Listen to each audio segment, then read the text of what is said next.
तो काफ़ी free time मिल जाता है हफ्ते में टू डू अदर थिंग्स। तो लॉट ऑफ पीपल स्पोर्ट्स लेते हैं या ड्रामा, एनसीसी का भी ऑप्शन है, तो कुछ लोग एनसीसी थेरेपी सर्विस नहीं ऑफर कर सकते because with BA psychology degree आपके पास वो क्वालिफिकेशन, लाइसेंसिंग, ट्रेनिंग नहीं। Hi, thank you for watching the Unbox College podcast. Please remember, we are not career counselors, nor are we experts in the fields in which we work. These podcasts are just so we can pass on information and stories and equip students with insights into college life and culture. We hope you enjoy. Thank you.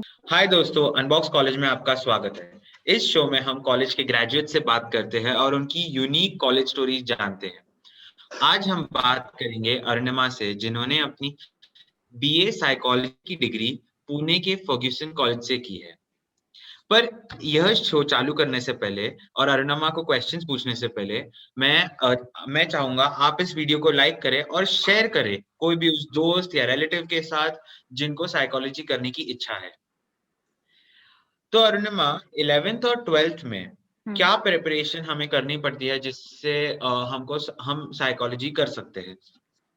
तो actually 11th और 12th में because India में BA के लिए entrance exams ज़्यादा नहीं हैं। सो जो बेसिक प्रिपरेशन है वो बस 12th का पढ़ाई है बिकॉज़ हर जगह एडमिशन मेरिट के इस पे होता है। सो दो सिर्फ़ जो प्रिपरेशन चाहिए वो बस यही है कि आप बोर्ड्स में ज़्यादा से ज़्यादा मार्क्स ले आएँ। क्योंकि एंट्रेंस एग्ज़ाम्स वग़ैरह ज़्यादातर मेरे को नहीं लगता बीए प्रोग्राम्स के लिए हैं इंडिया में। तो बेसिकली हमें बोर्ड्स पे ज्यादा फोकस करना है अदर देन या कोई भी एंट्रेंस एग्जाम्स, हाँ, हाँ। करेक्ट? या ओके। और ओके, तो हमने बोर्ड्स पे फोकस किया, अच्छे मार्क्स आ गए और फिर उसके बाद हम कॉलेज में एडमिशन ले लिए। हुँ, जनरली कॉलेज में एडमिशन लेने के बाद हुँ, हमारा फर्स्ट ईयर कॉलेज का हुँ। कैसा होता है और अपने फाउंडेशनल सब्जेक्ट्स कौन से होते हैं फर्स्ट ईयर में? तो क्योंकि पुणे यूनिवर्सिटी में ऑनर्स कोर्स नहीं है, कुछ भी सब्जेक्ट में आप ऑनर्स कोर्स नहीं कर सकते। वेट ओके या तो जो फाउंडेशनल कोर्सेज़ होते हैं फर्स्ट ईयर में 6 सब्जेक्ट्स होते हैं जो आप चूज़ कर सकते हो अपने चॉइस पे। सो पहला सब्जेक्ट सबको इंग्लिश करना ज़रूरी है, एक कंपल्सरी इंग्लिश होता है।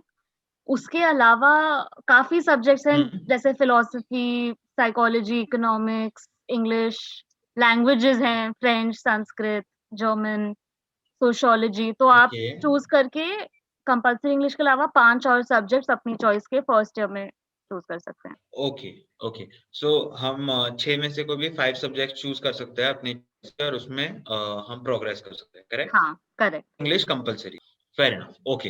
अभी आप और शेयर कर सकते हैं हमारे साथ कि अपने कॉलेज का टाइमलाइन कैसा होता है? जैसे कब हॉलिडेज़ होती है, कब एग्ज़ाम्स होती है, holiday structure, exam structure, college structure कैसा होता है पूरा? तो holiday structure I think Diwali break होता है आई थिंक नवंबर के टाइम पे, अक्टूबर-नवंबर पे आई थिंक 1 महीने का ब्रेक होता है। एंड देन अगेन जो समर ब्रेक टाइप होता है I guess first second semester के बाद आई थिंक मई में या कहीं पे उस टाइम पे 1 महीना अगेन छुट्टी मिलता है। तो फर्गुसन में छुट्टी काफ़ी मिलती है, ओके, काफ़ी आराम से है। एंड देन जो एग्ज़ाम्स का है वो थोड़ा-सा चेंज हो जाता है बिकॉज़ फर्स्ट ईयर के बाद आपको अपना स्पेशलाइज़ेशन पिक करना होता है। तो जैसे आपने जो भी 6 अच्छा, सब्जेक्ट्स लिए हैं, उनमें से एक आप स्पेशलाइज़ेशन चूज़ करते हैं, लेकिन उनमें भी एडमिशन लाइक सीट्स लिमिटेड होती हैं हर सब्जेक्ट की। तो उसमें भी आपके उस अच्छा, सब्जेक्ट्स के मार्क्स के बेसिस पे मेरिट लिस्ट बनता है।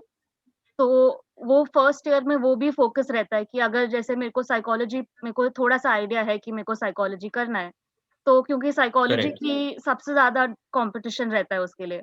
सो उसके लिए आपको ज़्यादा स्कोर करना पड़ेगा साइकोलॉजी में ताकि आपका नाम मेरिट में आ जाए साइकोलॉजी क्योंकि सीट्स लिमिटेड हैं। सो जैसे ही आप ओके, स्पेशलाइज़ेशन पिक करते हैं, तो आपके फिर उन 6 पेपर्स में से 3 पेपर्स साइकोलॉजी के हो जाएँगे और आपके 2 और माइनर्स होंगे प्लस इंग्लिश। तो फिर सेकंड और थर्ड ईयर में आपका फ़ोकस आपके स्पेशलाइज़ेशन सब्जेक्ट पे रहेगा एंड आपके पास 2 और माइनर्स रहेंगे।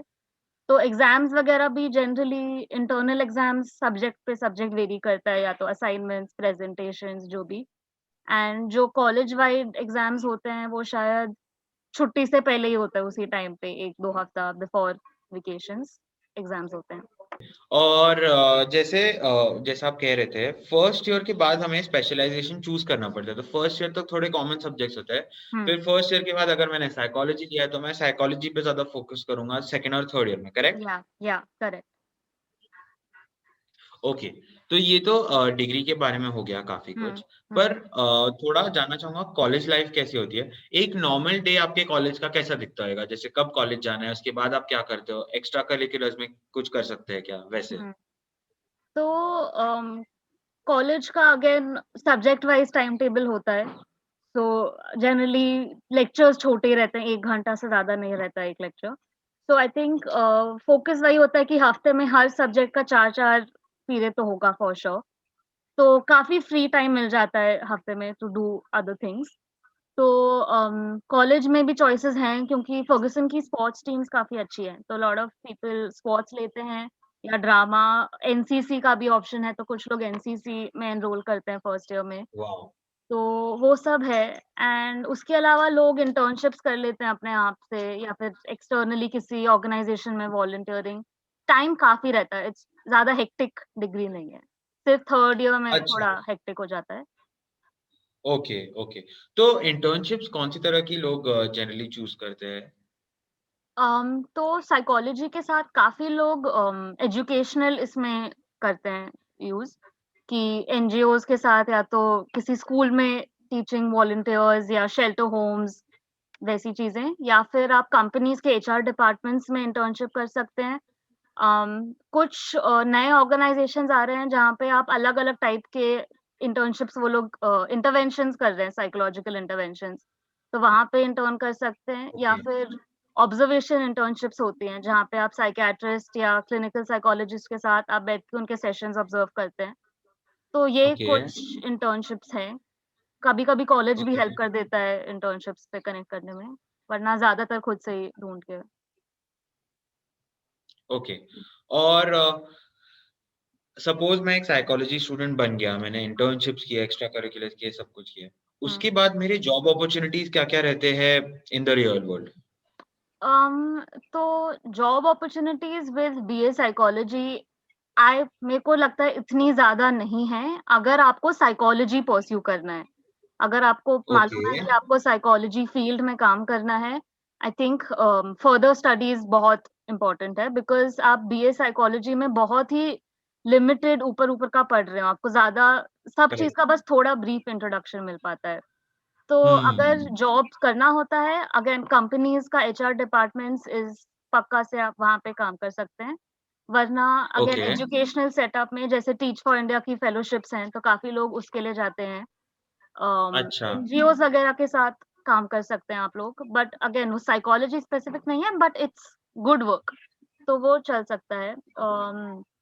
या फिर आप कंटेंट क्रिएशन, कंटेंट राइटिंग वैसी चीजें कर सकते हैं, या फिर देर आर सम ग्रुप्स जो थेरेपी सर्विसेज ऑफर करते हैं, तो आप थेरेपी सर्विस नहीं ऑफर कर सकते बिकॉज विद बीए ओ। साइकोलॉजी डिग्री आपके पास वो क्वालिफिकेशन, लाइसेंसिंग, ट्रेनिंग नहीं है। तो आप may be okay back office type काम कर सकते हैं इन एडमिनिस्ट्रेटिव वर्क और वैसी चीजें। या ओके। तो अगर मुझे साइकोलॉजिस्ट बनना है और थेरेपी करनी है और हेल्प करना है, मेरे को मास्टर्स भी करना ही पड़ेगा बीए साइकोलॉजी के बाद, या करेक्ट? सिर्फ मास्टर्स ही नहीं, ओके। एमफिल भी करना पड़ेगा, देन ओनली ओ। आप थेरेपी कर सकते हो। हाँ। ओ। ओके। या वाह, ये इंटरेस्टिंग है।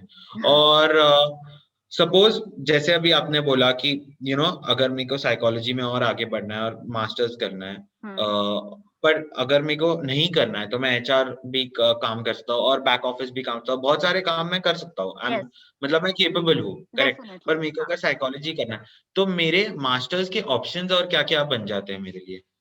तो ऑप्शंस काफी हैं अगर आपको साइकोलॉजी परस्यू करना है। फॉर एग्जांपल अगर आपको काउंसलिंग करना है तो उसके बाद आप सिर्फ एमए काउंसलिंग करके भी कर सकते हैं। लेकिन अगर आपको अच्छा। क्लिनिकल साइकोलॉजिस्ट बनना है जहाँ पे आपको हॉस्पिटल्स में काम करना है, या फिर स्पेसिफिक जो डिसऑर्डर्स के साथ काम करना है, तो उसके बाद आपको मास्टर्स, उसके बाद एमफिल भी करना पड़ेगा। वरना अच्छा। इंडस्ट्रियल साइकोलॉजी में आप काम कर सकते हैं, या फिर रिसर्च मेथोडोलॉजीज आप पढ़ सकते हैं। करेक्ट। आजकल न्यूरो कॉग्निशन में साइंस की मास्टर्स डिग्रीज निकल रही हैं, काफ़ी लोग एमबीए करेक्ट। परस्यू करते हैं बिकॉज़ फर्ग्यूसन में इंडस्ट्रियल साइकोलॉजी भी पढ़ाया जाता है। तो उसके बाद लोगों को वो कंपनीज़ में इंटरेस्ट होता है तो they go for MBA.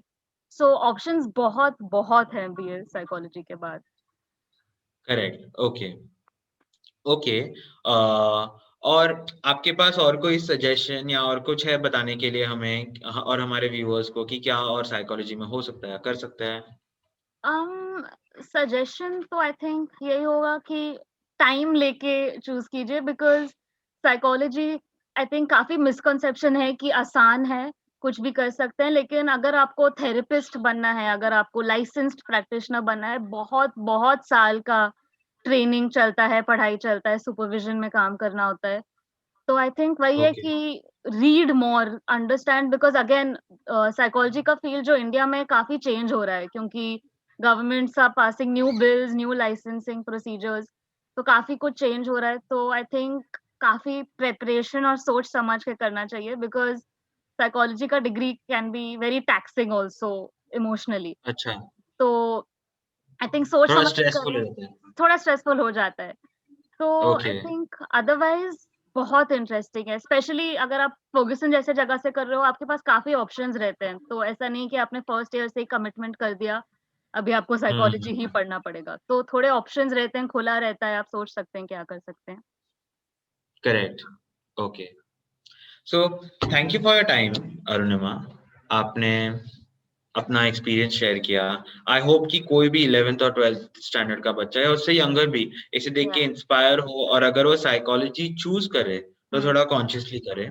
Yes, और अपने व्यूअर्स को भी थैंक यू बोलना चाहूँगा। अगर आपको हमारे बारे में और जानना है, तो आप हमारे वेबसाइट पे भी जाके साइन अप कर सकते हैं और भी कोर्सेज़ हैं, उनके बारे में एक्सप्लोर कर सकते हैं। Thank you so much.